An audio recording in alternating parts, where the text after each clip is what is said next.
ब्राह्मण अवसरवादी नहीं आशावादी है।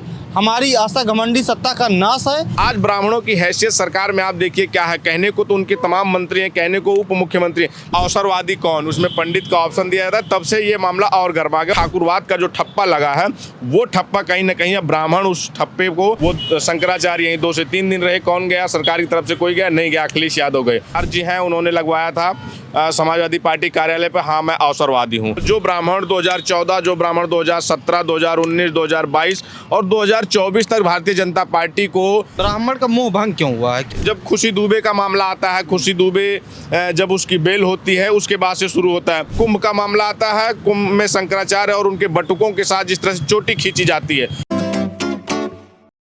बीते कई दिनों से लखनऊ में पोस्टर वार जारी है। समाजवादी पार्टी के तमाम नेता मैं अवसरवादी हूं का पोस्टर लगाते हैं। उसके बाद चर्चा होती है सोशल मीडिया पर, पोस्टर वायरल होता है। हम सब इधर से निकल रहे थे तो हमारी नज़र एक पोस्टर पर पड़ती है, श्राप फलित होगा। ब्राह्मण अवसरवादी नहीं आशावादी है। हमारी आशा घमंडी सत्ता का नाश है। यही हम ब्राह्मणों का श्राप है। पवन पांडे, पूर्व विधायक अयोध्या के पूर्व विधायक पवन पांडे, उन्होंने पोस्टर लगाया है। ब्राह्मण पूरी तरीके से भारतीय जनता पार्टी से नाराज इसलिए दिखाई दे रहे हैं कि शंकराचार्य का मुद्दा हुआ या फिर ब्राह्मण विधायकों की मीटिंग हुई। बबलू जी साथ हैं, हम सब जब निकल रहे थे तो हमारी नज़र इस होर्डिंग पर पड़ती है। क्या कहेंगे? देखिए, अब उत्तर प्रदेश में ब्राह्मण जो है वो पूरी तरह से सरकार से कहीं ना कहीं नाराज है, और नाराजगी का एक कारण नहीं है। आप पीछे जाएंगे, बहुत सारे मुद्दे हैं।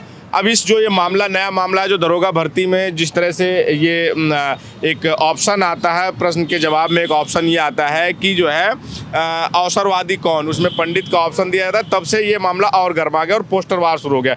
इससे पहले एक सिद्धार्थ जी हैं, उन्होंने लगवाया था समाजवादी पार्टी कार्यालय पर, हाँ मैं अवसरवादी हूँ। उसके बाद फिर ये पवन पांडे जो अयोध्या भारतीय जनता पार्टी के लिए कमज़ोर कड़ी बनी है 2024 के बाद, वहीं से पूर्व विधायक हैं, उन्होंने ये पोस्टर लगवाया है। और ये उत्तर प्रदेश की राजधानी लखनऊ में कई जगहों पर लगा है। अभी जब जी इस पोस्टर पर हमने जानकारी की तो सूत्रों के लगभग 50 पोस्टर उत्तर राजधानी में लखनऊ में इस तरह से लगाए गए हैं, जो पॉश इलाके तमाम चौराहों पर।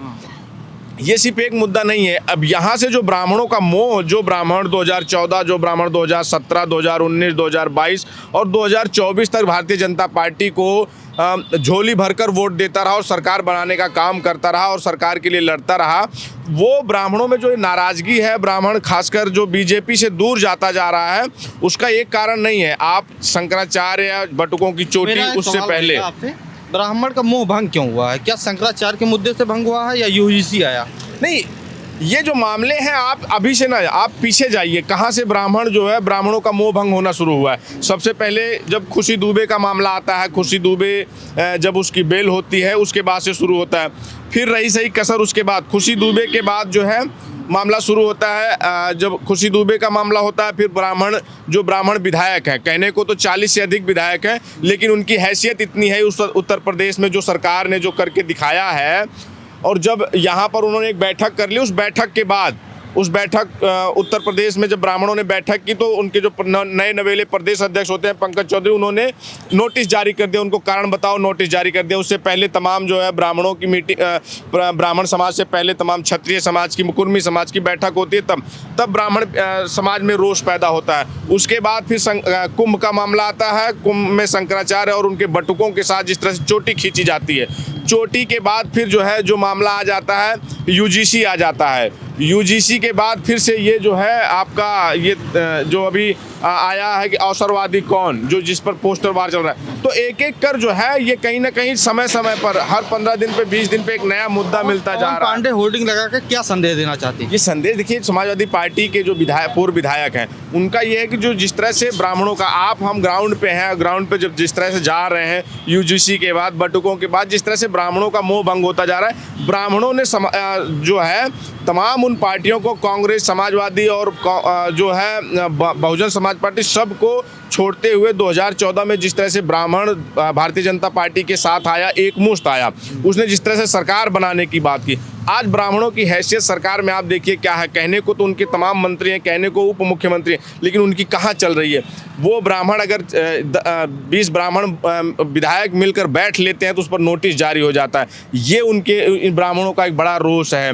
ब्राह्मण जब उनके शंकराचार्य हैं, उनके बटुकों की चोटी खींच ली जाती है तो एक मुख्यमंत्री एक सवाल सवाल तक एक जवाब उन अधिकारियों से नहीं पूछते, बल्कि उल्टा उनसे सवाल पूछ लिया जाता है कि उनसे प्रमाण पत्र मांग लिया जाता है कि आप शंकराचार्य हैं। तो ब्राह्मण इस समय जो नाराज है, उसमें नाराजगी में, जिसे कहते हैं कि आग में घी डालने का काम कहीं ना कहीं हर 10 दिन 15 दिन पे स्वयं हो जा रहा है। ये प्रयोग है या फिर एक संयोग है, लेकिन ब्राह्मण इस समय जिस तरह से ब्राह्मणों के साथ लगातार होता जा रहा है उत्तर प्रदेश में, वो आने वाले समय में भारतीय जनता पार्टी के लिए संकेत ठीक नहीं है। और कहीं ना कहीं जिस तरह से ग्राउंड पे भी हमें आपको ब्राह्मणों की नाराजगी देखने को मिल रही है, तो आने वाले समय में विपक्ष के जो नेता हैं, जो खासकर चाहे वो समाजवादी पार्टी से जो ब्राह्मण नेता है, इससे पहले लगातार ब्राह्मण समाजवादी पार्टी क्योंकि प्रमुख विपक्षी दल है, उससे जुड़ते जा रहे हैं, चाहे रोहित शुक्ला हो, उससे पहले और तमाम ब्राह्मण समाजवादी पार्टी भाजपा छोड़ के या अन्य दलों को छोड़ के समाजवादी पार्टी में शामिल होते जा रहे हैं। समाजवादी पार्टी के जो ब्राह्मण नेता हैं वो ब्राह्मणों के लिए होर्डिंग लगवा रहे हैं, क्या जताना चाह रहे हैं कि समाजवादी पार्टी ब्राह्मणों की हमदर्द है? बिल्कुल जताना चाह रहे हैं। वो जो जिस दल में है वो जताना चाहेगा, बार बार क्यों। 2022 में देखिए जो समाजवादी पार्टी में तमाम जो ब्राह्मण नेता थे, अखिलेश यादव के हाथ में पर्स, और अखिलेश यादव बार बार ये मुद्दा उठाते रहे हैं कि जब हमारी सरकार थी तो परशुराम जयंती की छुट्टी अवकाश घोषित होता था, वो योगी आदित्यनाथ ने ख़त्म करने का काम किया। तो वो तमाम उन जो मुद्दे हैं जो खासकर जो ब्राह्मणों को लेकर, और जिस तरह से सरकार की जो रवैया है, और जहाँ पर जो इस सरकार में जो ब्राह्मण खुद को ये दिखता था कि उसके ऊपर एक ठप्पा लगा कि भारतीय जनता पार्टी स्वर्णों की पार्टी है, ब्राह्मणों की पार्टी है, ठाकुरों की पार्टी है। लेकिन जो पिछले दिनों से लगातार एक आरोप लगता जा रहा है कि ये जो भारतीय जनता पार्टी है, और खासकर उत्तर प्रदेश की योगी आदित्यनाथ, एक जाति विशेष जो उनके ऊपर ठाकुरवाद का जो ठप्पा लगा है, वो ठप्पा कहीं ना कहीं अब ब्राह्मण उस ठप्पे को पूरी तरह से वो सत्य साबित कर रहा है। और कहीं ना कहीं जो सरकार लगातार, चाहे अभी इस पर कार्रवाई की बात बेशक हुई हो, बटुकों पर जब कुछ चोटी खींची गई तो उस पर क्या कार्रवाई हुई, शंकराचार्य को यहीं लखनऊ में आने के लिए 26 शर्तें लगा दी गई उनके ऊपर। तो ये जो सारे मुद्दे हैं धीरे धीरे करके वो ब्राह्मण के बीच में, ब्राह्मणों के बीच में वो घर कर रहा है, और ब्राह्मणों के बीच में एक सवाल पैदा कर रहा है कि जिस पार्टी को सरकार बनाने में हम लोगों ने अपना सर्वस्व 100% दिया, बदले में हमें क्या मिला। खुशी दुबे का मदद जो अखिलेश यादव ने किया था, क्या वो भी ब्राह्मण समाज अखिलेश यादव के साथ जुड़ते दिखाई दे रहे हैं? क्योंकि ब्राह्मण समाज को प्रबुद्ध समाज कहा जाता है। वो हर मुद्दे, तमाम ऐसे मुद्दे, चाहे खुशी दुबे का हो या फिर शंकराचार्य से मिलना हो। देखिए, दोनों डिप्टी सीएम ने कहा था कि जब शंकराचार्य आएंगे तो हम उनका जो है यहाँ पर पलके बिछाकर उनका स्वागत करेंगे, घुटनों पर के बल हम बैठकर उनका स्वागत करेंगे। लेकिन वो शंकराचार्य यहीं 2 से 3 दिन रहे। कौन गया? सरकार की तरफ से कोई गया नहीं गया, अखिलेश यादव गए। वो चाहे खुशी दुबे का मामला हो, चाहे जो शंकराचार्य का मामला हो, बटुकों की चोटी उखाड़ने का मामला हो, वो जितने भी मुद्दे रहे हों उन पर अखिलेश यादव मुखर होकर, या समाजवादी पार्टी के जो ब्राह्मण नेता हैं, जब राजनीति में जब मौका मिल रहा है, जैसे ही जब फुल टॉस दी जा रही है विपक्ष को, तो वो उस फुल टॉस पे वो चौका और छक्का मारेंगे ही, वो ना कि वो डिफेंस नहीं खेलेंगे इन मुद्दों पर। तो वो समाजवादी पार्टी जो प्रमुख विपक्षी दल है, वो जो भारतीय जनता पार्टी से नाराजगी का मामला है, जिस तरह से ब्राह्मणों की अनदेखी हो रही है, ब्राह्मण इस तरह का आरोप लग रहा है कि लगातार अनदेखी हुई है और लगातार अनदेखी, तो वो 2027 भारतीय जनता पार्टी के लिए, योगी आदित्यनाथ के लिए ये खतरे की घंटी है। जिस तरह से अब ब्राह्मण मुखर हुआ है, ग्राउंड पे आप जाके देखिए, ग्राउंड पे आप जा रहे हैं, जिस तरह से ब्राह्मण लगातार कह रहा है कि भाई हम अंधभक्त थे, हम तमाम जो वीडियोज हैं आ रहे हैं, जो लोग कहते थे हाँ कि जो हम लगातार भारतीय जनता पार्टी के साथ हिंदुत्व के नाम पर, तमाम उन मुद्दों पे, राष्ट्रवाद के नाम पर हमने वोट दिया, लेकिन हमें नहीं पता था कि हमारे साथ ही इस तरह का होगा।